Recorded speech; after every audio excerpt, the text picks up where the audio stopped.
In this episode, we're going to be talking about removing the wrongness, the label of wrongness that you put on you or circumstances or things that happen that aren't the way you think they're supposed to be going. And I'm going to give you a new way to think about it instead. You ready? Let's do it. Hello, you are listening to the Love Your Life as a Performer podcast. I'm Kelly Youngman, and I am the life coach for performers. I help actors, singers, and dancers love themselves and their lives way more. So keep listening to learn how you can love your life both on and off the stage. Hello, and welcome back to episode 29 of the Love Your Life as a Performer podcast. I'm really fucking excited to be back with you this week for a new episode. And my brain has just been on fire. Well, first of all, right now we are in the middle of Momentum Week.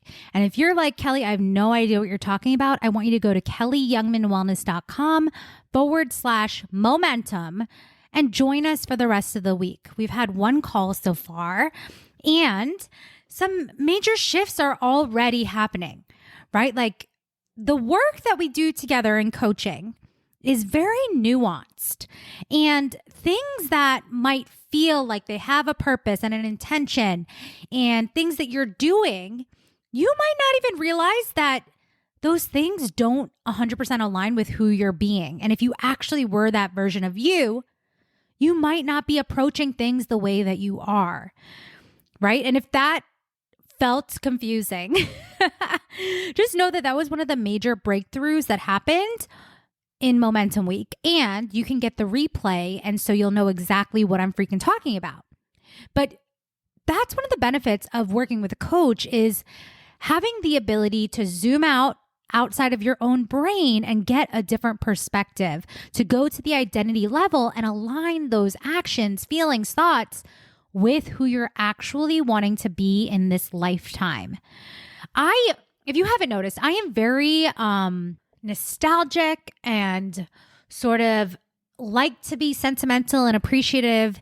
And something that keeps coming up for me this week is just this idea that we really are here on this planet to live this one human experience, right? Like that is not something that I take lightly. I saw someone post about people passing and things happening and people dying young, right? And like we all have had experiences where we know of people, right? Like it's not news.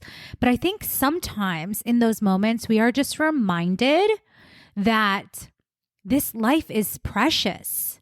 And if your life does not feel miraculous yet, if you are not waking up feeling so in love with your life yet, it's not a problem, but I want you to book a call with me, because there are tools, there are ways to be approaching your life so that when you wake up, you actually feel connected to who you're being with intention, with purpose, with ease, with excitement and vigor.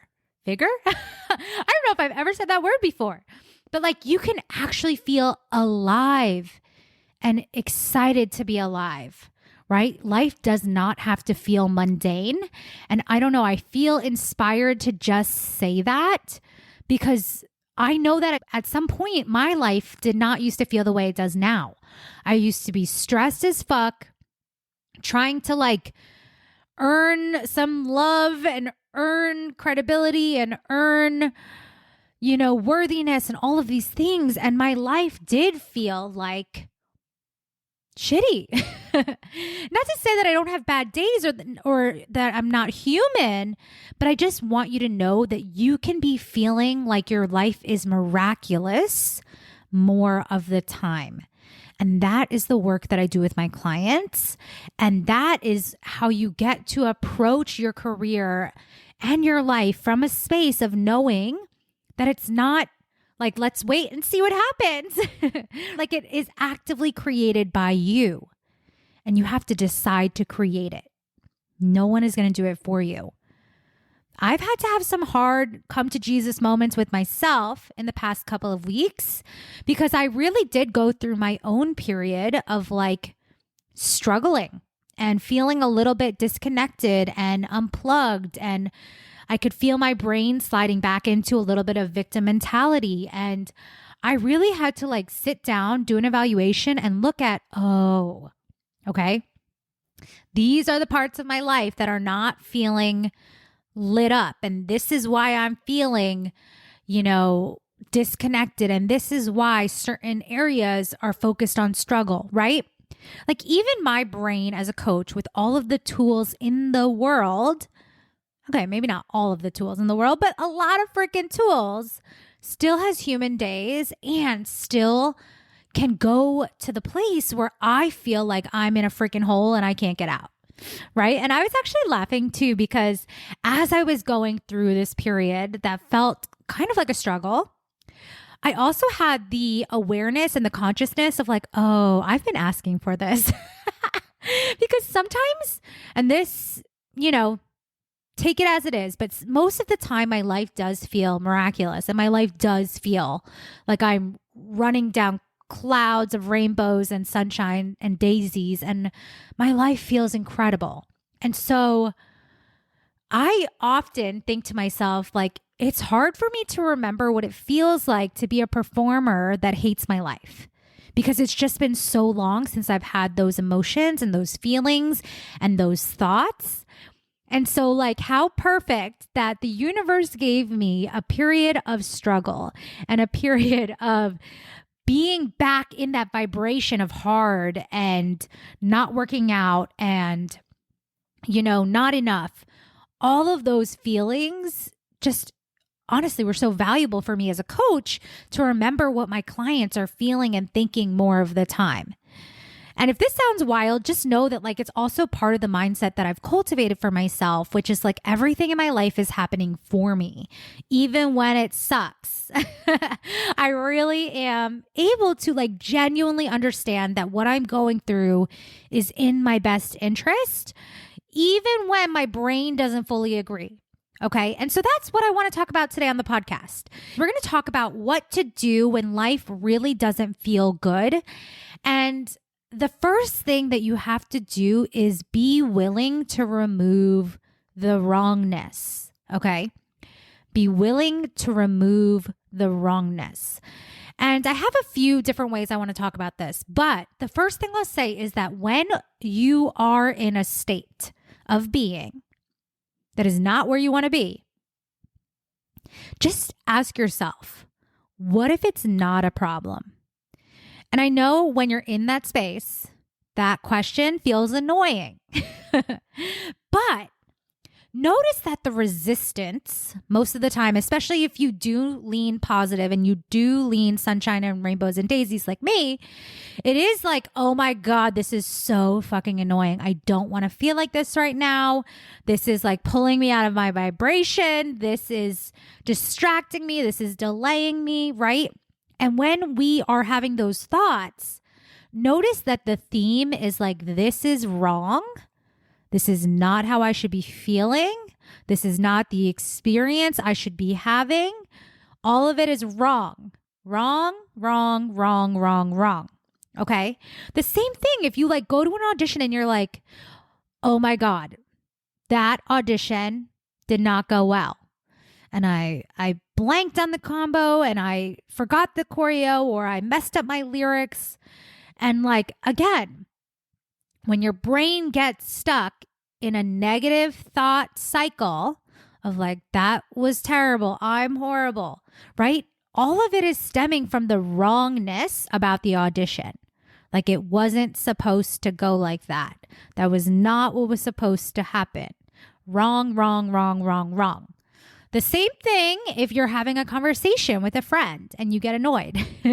You're like, oh my gosh, I can't believe that person is acting like that. And I can't believe they said that. And it's so disrespectful and it's so wrong. Again, wrong, wrong, wrong, wrong, wrong. Right? Are you picking up what I'm putting down? When your brain is stuck in a negative thought cycle, in negative feelings, again, they're not good, bad, right, or wrong. But most of the time they persist because of the layer of wrongness that we're putting on it, right? And our brains love to focus on it. It feels good to point out what is wrong about the circumstance. It feels good to remind yourself, like, this is not who I am, and blah, blah, blah, blah, blah, right? But when we're in the state of wrongness, you cannot get to a better feeling thought. When you're perceiving a state of wrongness, it's really freaking hard to get to a better feeling thought. Because then that's when you feel like you have to convince yourself. You have to, pick better thoughts and like talk yourself out of it versus just like first pausing and removing the wrongness, right? It's like, okay, this is what happened. I forgot the combo. This is what happened. I had a disagreement. This is what happened. My day did not go as planned. Right? But again, it's not like, I want to be clear that what I'm saying is not to just put a rosy spin on things. Because again, I think that comes from the avoidance of wrongness.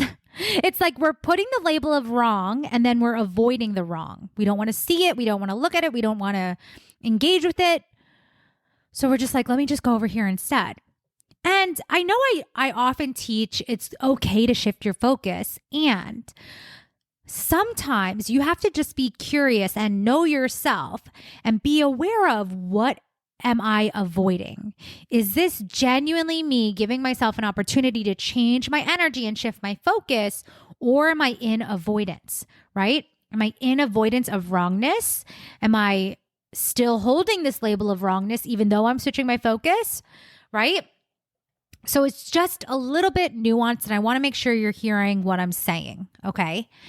When we are in the perception of wrongness, we have to be willing to slow down first.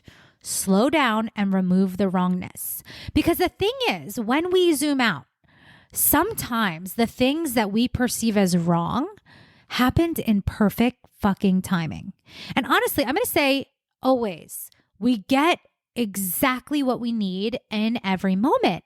And sometimes the things that we think are like amazing and so fun and so celebratory, sometimes also like we don't know how that plays out in the bigger picture, right? That might be setting us up for a different lesson or a different opportunity for growth or a different timeline or a different circumstance, right? Like, we just can't know from our own human perspective what is good, bad, right, or wrong. So the best way to engage with it is to just trust that whatever is happening in this moment is supposed to be happening, right? Like, I know that might sound trippy, but even when you have the most annoying experience with a friend or with a waiter at a restaurant or X, Y, and Z, right? Like, those things are coming into our experience because of our vibration, as a result of our vibration.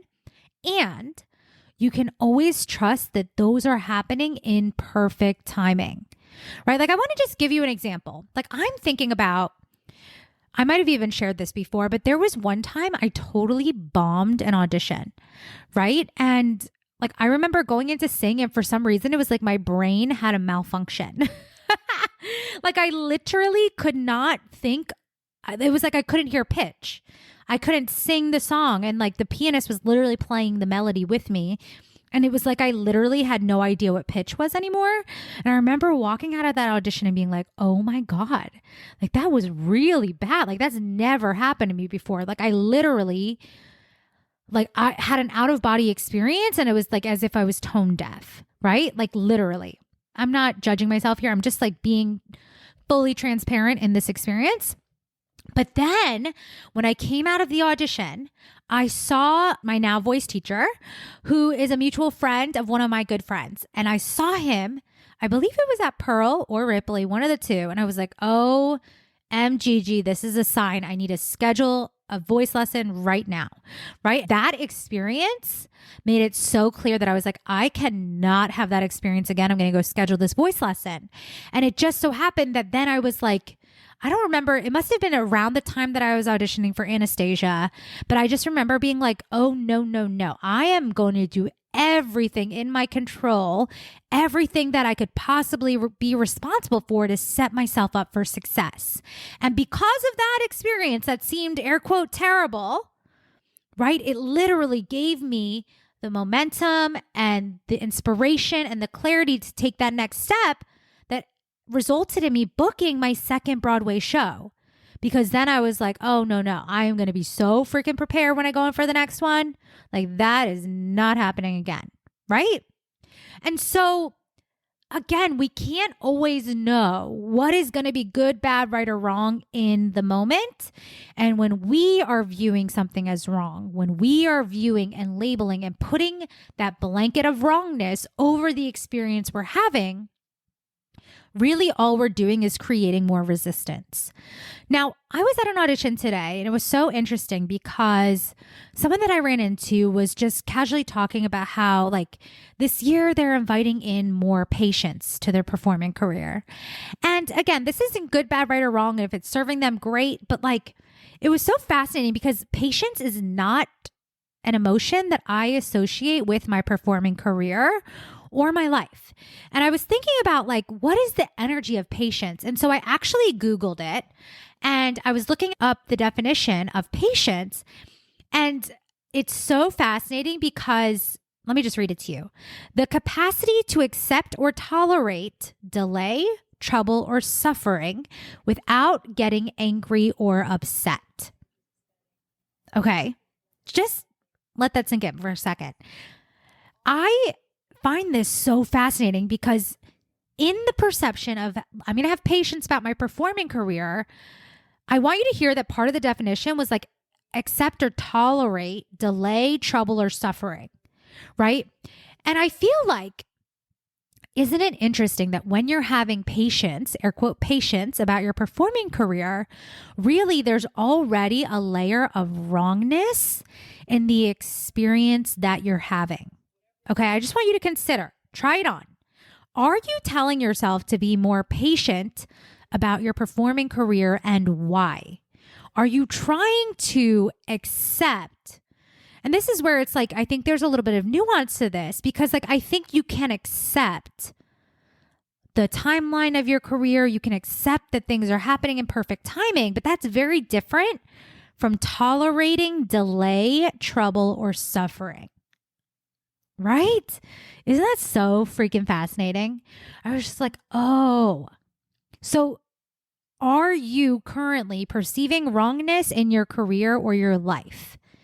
What would happen if you remove the wrongness? What if your career is literally, what if you could literally trust that the universe is lining shit up in the perfect timing for your unique human experience?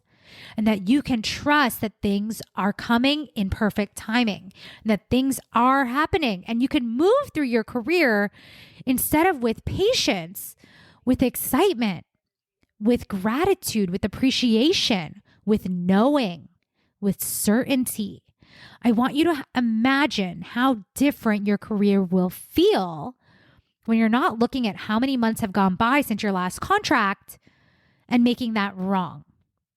Right? When you're not seeing everyone else booking shit and because you're not making that wrong, right? Like if other people are, I don't know, like if other people are creating and producing and like having all of this magic momentum and you're suddenly in this experience of like, I don't have it and that's wrong, then it's like, oh, okay. That momentum, that ease, that flow, my opportunities are coming. And if it's available for them, it's available for me too. But we're just so much more willing to step into the possibility when the wrongness isn't there, right? If the wrongness is there, then that's what kind of triggers the shame, the criticism, the judgment, the blame, all of that other shit that's like, again, just like more of the second layer. I think I've talked about the second layer on the podcast, but like there's the first layer of experience that you're having, right? Whatever human experience you're having in this moment. And then the second layer is typically judgment or perceptions about the experience you're having. I call that the second layer. And if I haven't done a podcast on it yet, I will do a full one on it to talk about that concept. But yeah, like just think about how much more emotional space and freedom. And again, we're not just talking yourself out of having the experience you're having, but like when you're genuinely removing that second layer of wrongness, there's just more capacity to actually just have the experience you're having, whether it's disappointment, frustration, fear about money, anxiety, any of those human emotions. Then you can just feel those through and be with them and like not make them a problem. You can actually learn to sit with your emotions, to feel your feelings and let them pass without resisting them, without being afraid of the tangible sensations in your body. Like that's a skill, that's a tool. And it's something that I do with my clients. And so even in the moments where you're like, oh, fuck, this does not feel good, right? It's just okay then to sit there and be with that emotion. Again, without making it wrong and without needing to like justify or prove or deny or resist. Anything that we resist persists. And so if you've been finding yourself in a sort of, maybe it's a lower vibration, a lower mood, disappointment, a little bit of like stuckness, just check in and see, am I putting on an extra layer of wrongness about where I am? What happens if you just lean into like, this is how I feel today, and this isn't how I'm going to feel forever.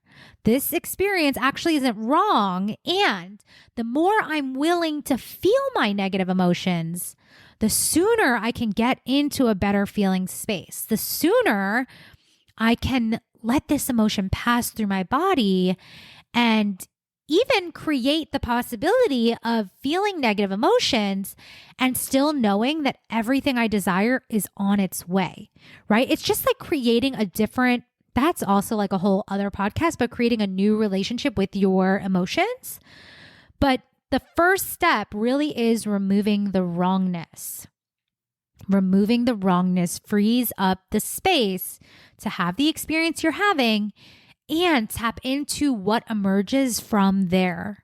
When you're in the wrongness, it also suppresses like what's the next step, because you're like so frantically trying to like avoid the wrongness that like that's when we're like, oh shit, let me go try a bunch of action. Maybe I'll do that. I'll try to like get the feeling from outside of me rather than creating the feeling from the inside out. Right? That's when we're like, let me go shopping so I'll feel better, and let me go eat something so I can manage my emotions, and let me go have a drink to take the edge off, right? And again, it's like not good, bad, right, or wrong, but like then we're really relying on things outside of us to change our experience rather than knowing you just have the power to change your experience from within, right? Okay.